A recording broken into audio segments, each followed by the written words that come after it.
Hi everyone, and welcome back to Ascend's Friday Forum.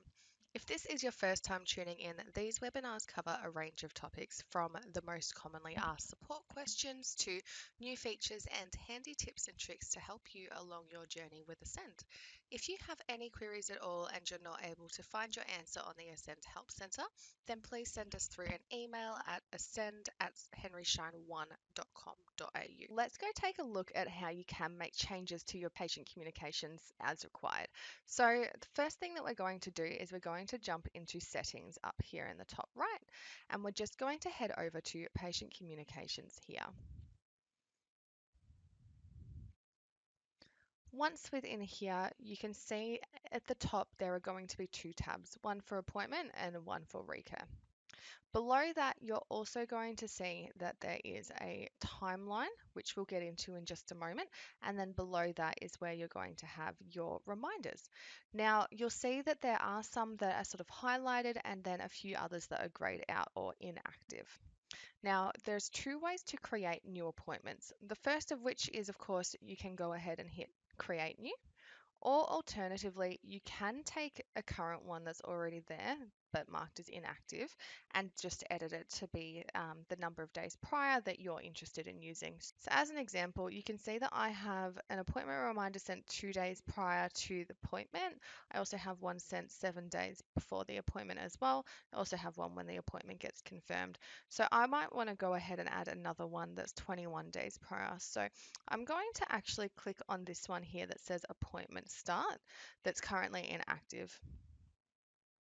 So clicking on that, you can see that the first thing you're going to see is a sample email and sample text message. This just gives you an overview of what it's going to look like based on the settings that you have set. But for us to go ahead and edit it, we do want to go ahead and hit edit. So we'll click that here. So there's a few different settings on this first screen under the notification schedule. The first one is what the appointment reminder is based on. Now you'll notice that we selected one that said appointment start.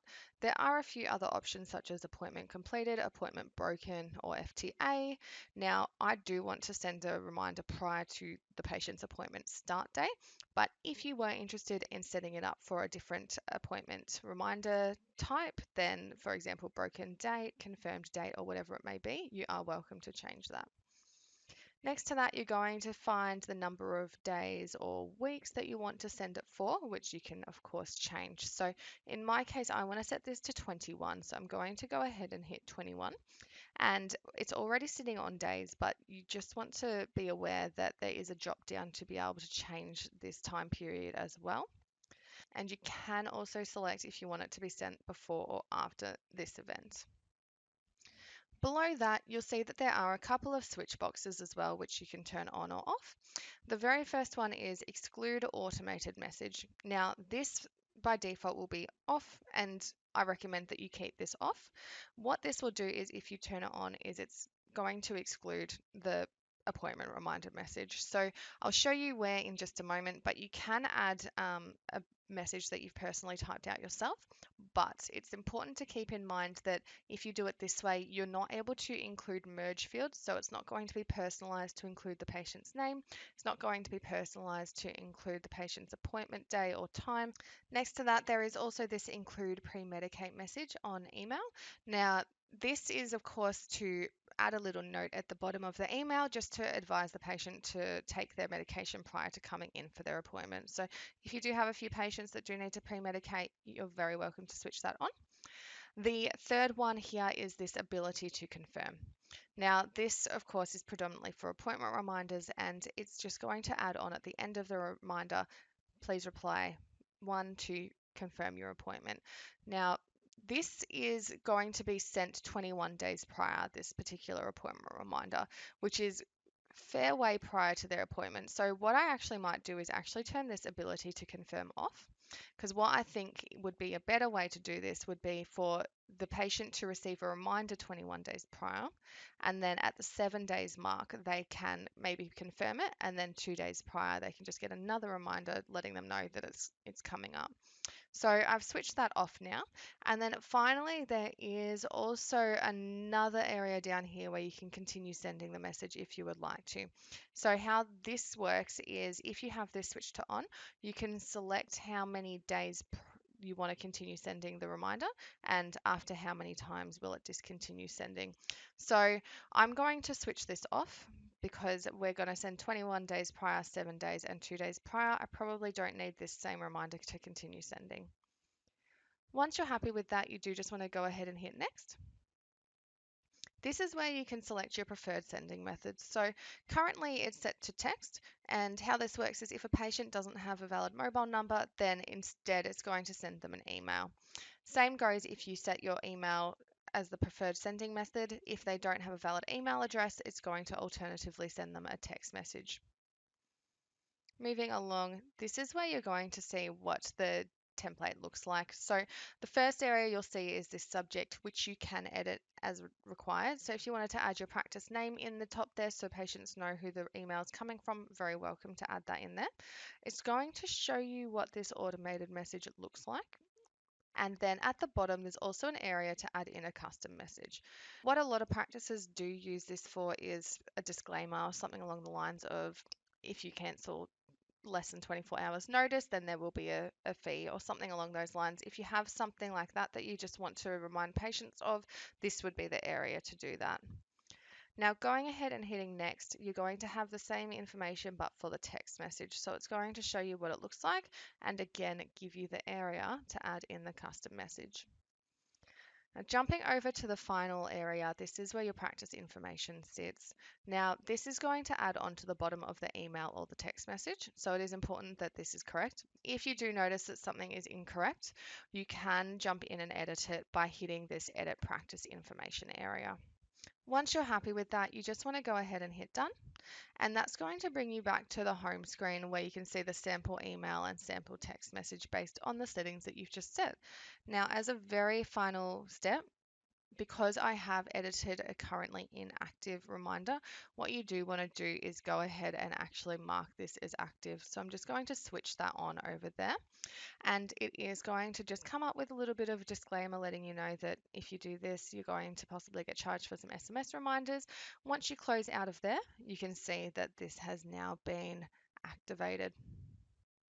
Now, taking a quick look back at the top here, you can see now that there is a new box here that says 21 days. Now, this is a timeline of what appointment reminders are going to be sent out and in what order. So it's just a really nice visual representation to be able to take a quick glance at how your reminders have been set up. Now, jumping on over to the Recare.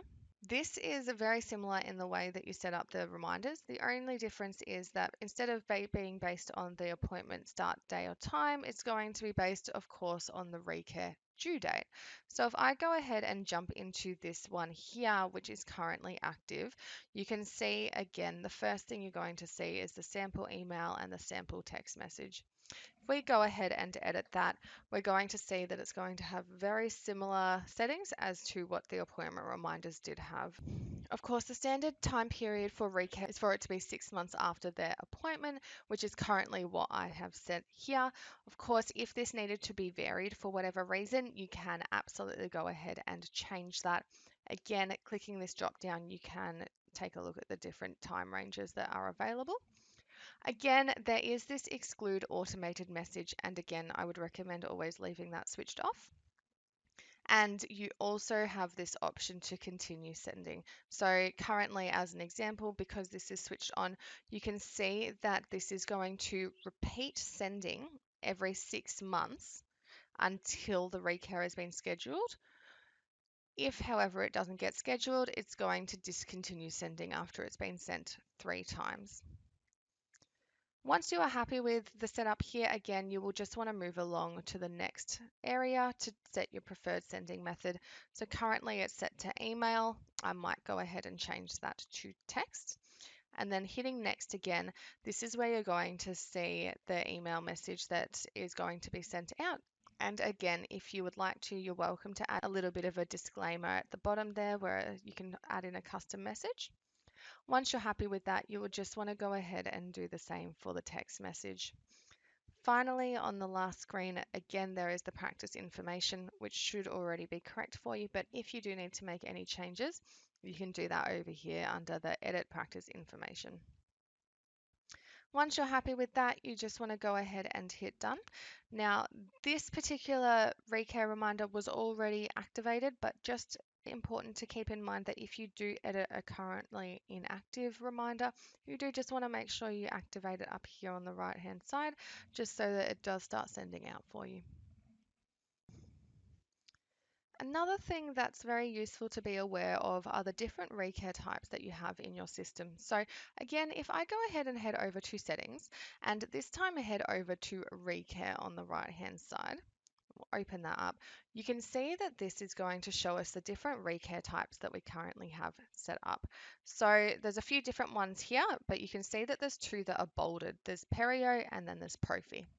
Now, the default Recare type is Profi. That's the one that's going to be set up in your system, and this is the one that typically is going to be applied to most of your patients unless you are a specialist practice or something like that. Now, clicking onto Profi, you can see that there is this primary Recare type checkbox, and it's ticked. Now, this is an important checkbox because if this is not ticked, it means automated reminders are not going to be sent out. Essentially, only automated reminders get sent for those Recare types that are set to be a primary Recare type. Now, once you do tick this, you're going to see that it's going to actually bold the Recare reminder type. So clicking onto Perio as well, you can see that that's also set as a primary Recare type, which means for both Perio and Profi, it's going to send out automatically. Whereas if we take a look at Ortho, for example, you can see that it's not ticked, which means that's not going to automatically send out for us. Jumping back over to Profi, the other thing that you'll notice are the procedures that have been set up. So there's the 114, the 111, and the 121. This, of course, dictates which item codes will apply Recare to patients when they come in and have that invoice. So as an example, if a patient came in and had a 114 completed, what that's going to do is automatically apply the Profi Recare type to their account. And that means they're going to be due for their Recare in 6 months' time. This is just going to automatically apply patients to be set up and put onto your recall schedule. Now, finally, the other area that you would want to be aware of is on the home screen overview, and that is the unconfirmed appointments and the unscheduled Recare. Now, what I'm going to do is show you quickly what the unconfirmed appointments area looks like. Now, you can see that I just have the one bar here at the moment, but if I go ahead and click onto that one, this is going to show me all the unconfirmed and confirmed appointments that I currently have for that day, which is Friday the 19th. Now, the useful thing about this in particular is that there is this last contacted column. Now, this particular patient hasn't received an appointment reminder just yet, but if they had, what you're going to see in this last contacted column is the day and time that that reminder was sent out. It's also going to show you if it was via text or via email. Now, that's going to show you that for all unconfirmed and confirmed appointments. So this is a really handy area just to keep an eye on that. You can also flick between the days as required if you'd like to look back a little bit further or look forward a little bit further. Heading back to the home page, I'm going to take a look at the unscheduled Recare instead as well. Now, this shows very similar information, but of course for Recare rather than appointment reminders. So the first thing you'll notice is that it's going to show you the Recare types. It's going to show you the patient's Recare due date, and of course it's also going to show you that last contacted date on the right hand side. Now again, if this patient had received a Recare reminder, what this is actually going to show you is the day and time that reminder was sent out, as well as if it was a text message or an email reminder. The other thing to keep in mind is that this area can be edited a little bit as to what report you'd like to see. So by default, it's going to show you patients with Recare that are unscheduled, but you can change that if you, for example, want to take a look for all patients with no Recare, or if you want to look for patients regardless of if their appointment's scheduled or unscheduled. You can, of course, also change the due date range as well as the Recare types that you'd like to take a look for. So just a really useful area to manage all your Recare. All right, everyone. Well, thanks for tuning in to Ascend's Friday Forum. A few quick reminders before I let you go. If you have any ideas or suggestions that you would like to put forward that you feel would help make Ascend a better product, we are always looking for and welcome feedback. And so we do have a request a feature link directly within Ascend.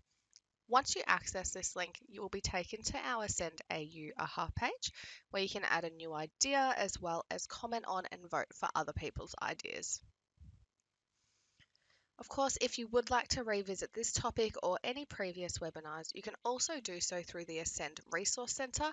You can access the Resource Centre via the Help button directly from within Ascend, and it is regularly updated, so be sure to check back there to find answers to all of your questions. If you do have any other questions, you can also send them through to ascend@henryschein1.com.au and we'll be in touch right away. I hope you all have a fantastic rest of your day and don't forget to tune in next time.